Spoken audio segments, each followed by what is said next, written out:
As a PC enthusiast and gamer, I'd love for my colors to be bright, vibrant, and true to life. But as a videographer and a photographer, I need for those colors to be bright, vibrant, and 100% true to life. Just what I see with my eyes, because that's what we expect. And we think that our monitors are 100% true to life, but they aren't. Datacolor SpyderPro helps us get that true color, but there's actually more than just one monitor. As we venture off into more than one monitor, we can see that the colors they provide are not 100% perfect. And as much as we play with the little buttons on the back or on the bottom to make it look perfect, it's never going to be perfect. And that's where the Datacolor SpyderPro helps us. With this, we can align all three monitors to match each other and get 100% perfect color, or as close to 100% as possible. Without wasting any more time, let's get to installing and configuring these monitors, and I'll show you how to do that.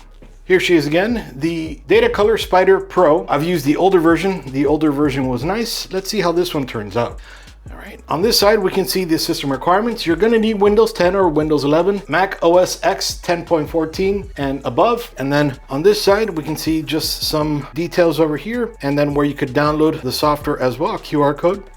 Over here, not much, and over here, some of what it's best for. Display matching, high brightness, LCD, mini LED, OLED, and XDR. So they've definitely improved on what monitors or what types of monitors they'll work with. All right, so here, your workflow is about to get a whole lot easier. Some of the software and different QR codes. And then some more over here, Datacolor support. And this little teeny tiny page that has some stuff that I just can't read. It's not in English. And nothing else here. And so here we have the Datacolor SpyderPro. I'm going to put it aside just for right now. We also have a USB Type A to USB Type C converter. And then here we have the serial number for the Datacolor software. And don't eat this.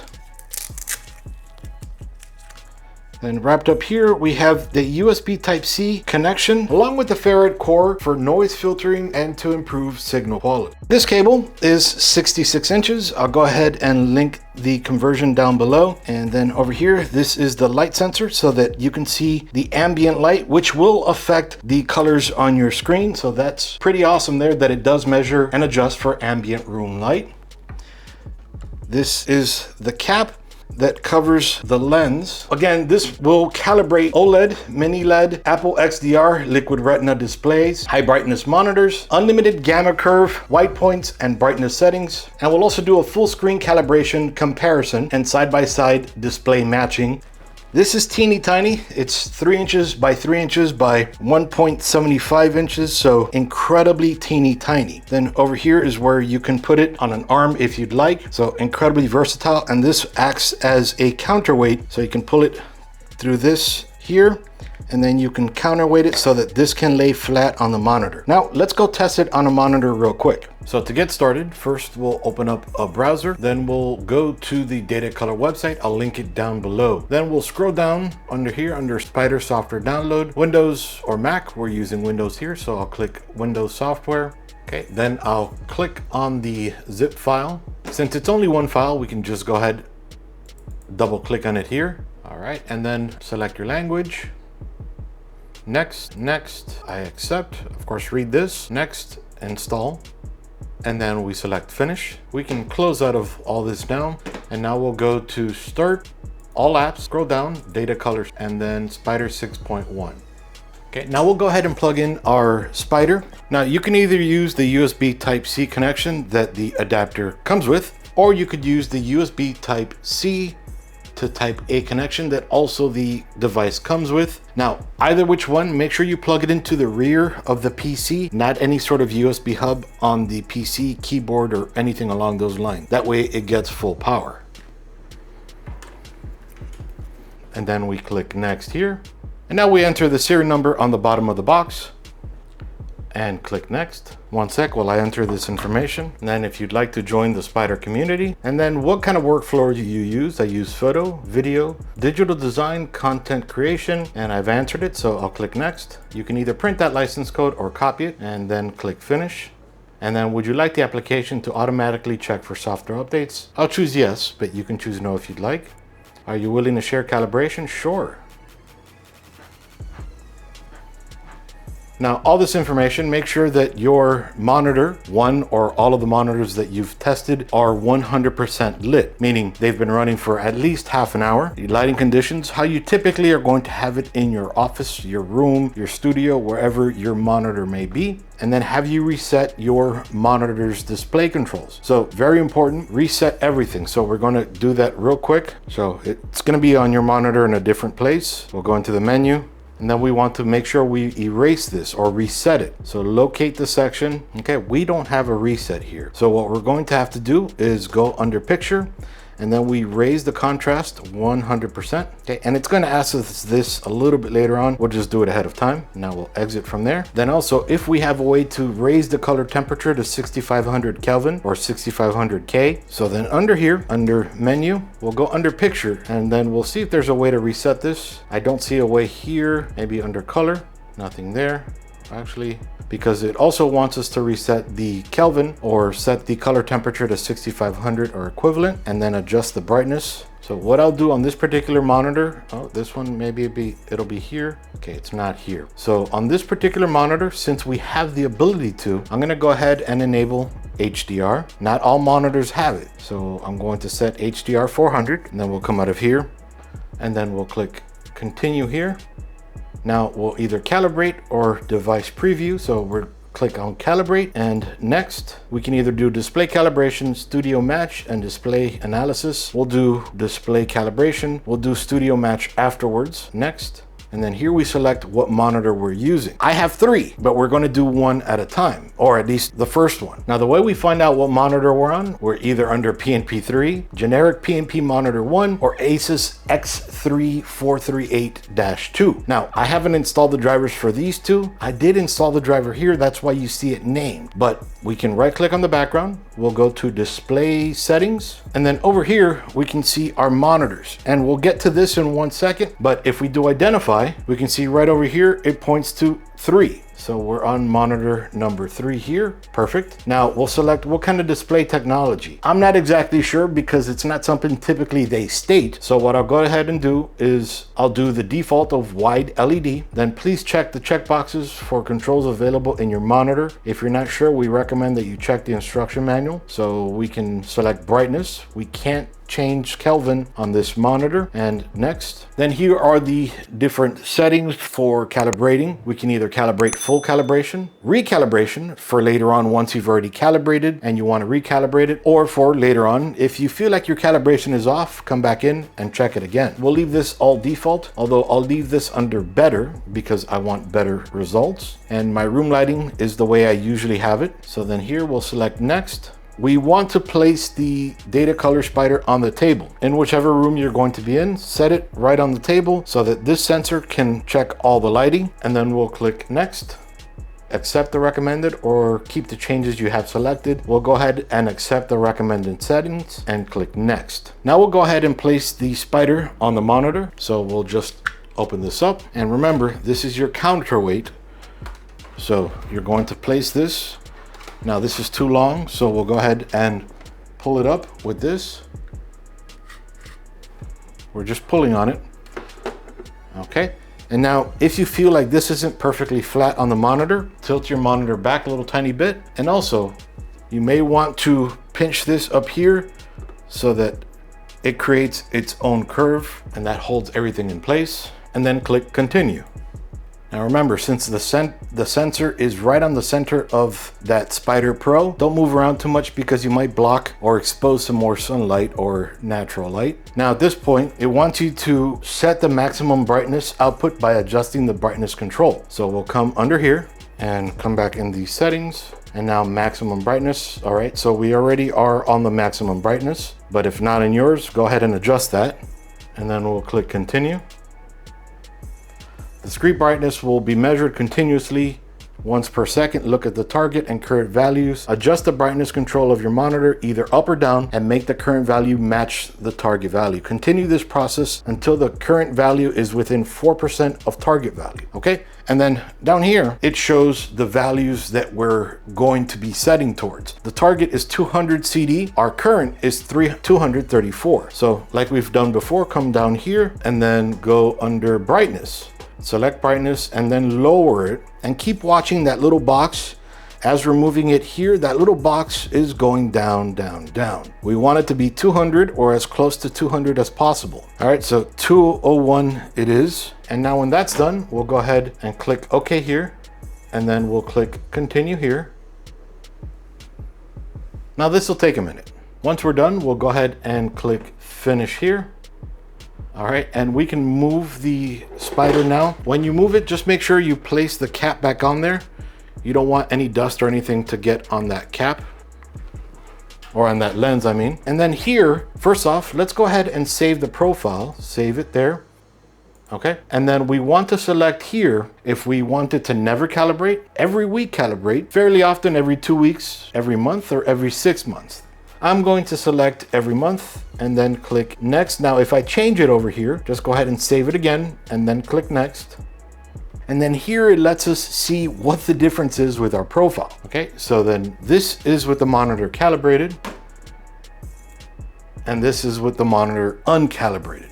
You can see there's a lot more yellow, maybe a lot more red, and it may be hard to tell on camera, though you can see there is a color change. This seems a lot more white and we can see more of the blue here. So then we'll click continue, or another way to look at it is, that's just so that we can get more contrast.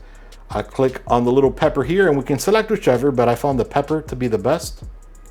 Zoom up all the way. Now we can see that this is with the calibrated and this is uncalibrated. So there you can see the differences in color.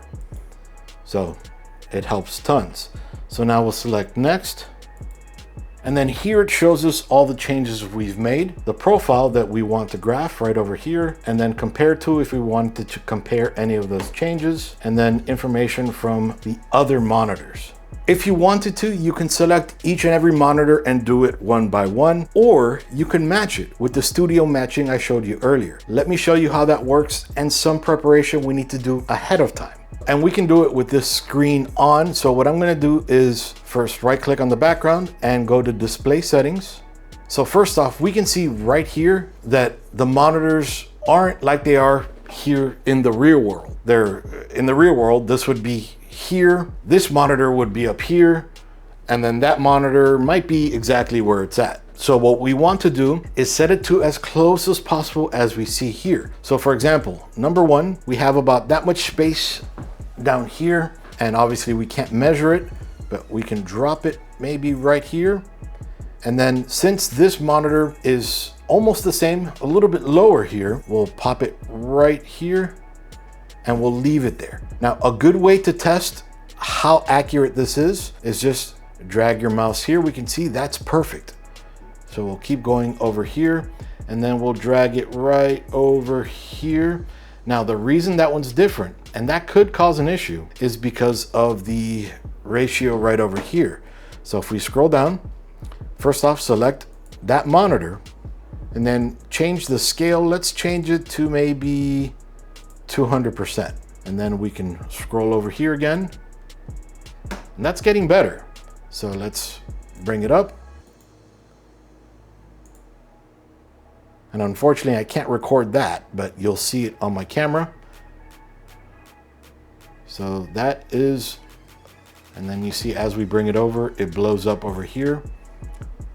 So it's hard because they're different resolutions. So one way we can do that is let's drop it to 2K, 2560 by 1440, keep the change. Okay, and so now we'll move it again and we'll put it back to where we had it before, apply. And now if we move it, almost perfect. It still changes that ratio, 100%. Perfect. All right. So that plays a big role in the way this software works. The other way that it plays a role is, I'm going back to this monitor, is to go down here under advanced display. Make sure you have set your highest refresh rate. The highest refresh rate right now on this monitor is 240. On this monitor, which is a widescreen, so when I record off of it, it's going to look awkward, is 144. And then the ACES, selecting the monitor here again, and then going under advanced, 60 Hertz on this particular monitor right now. This monitor does 120 Hertz, but because of the way that we are connected, we're connected through an HDMI. It works better under display so that we can get up to 120 Hertz. Regardless of that, always make sure that you have your highest refresh rate set that you can on your monitor. That will affect your color. Now that we have this problem resolved, we'll go ahead and close that off here. Let's go back. Let's click quit here under the SpyderPro. And then we'll go back into the Spyder 6.1. We'll click Calibrate My Displays again. Now this time we'll go StudioMatch because we've already calibrated this display. We'll select Next. Now here, match and adjust to this computer, and then all the monitors right over here. Again, here it's showing Asus XG438-2 because I installed the driver. If you don't install the driver or the ICC, it shows up here as a generic or standard monitor type. Then click Next. Okay, here now we're going to check the calibration of each monitor. So as we did before,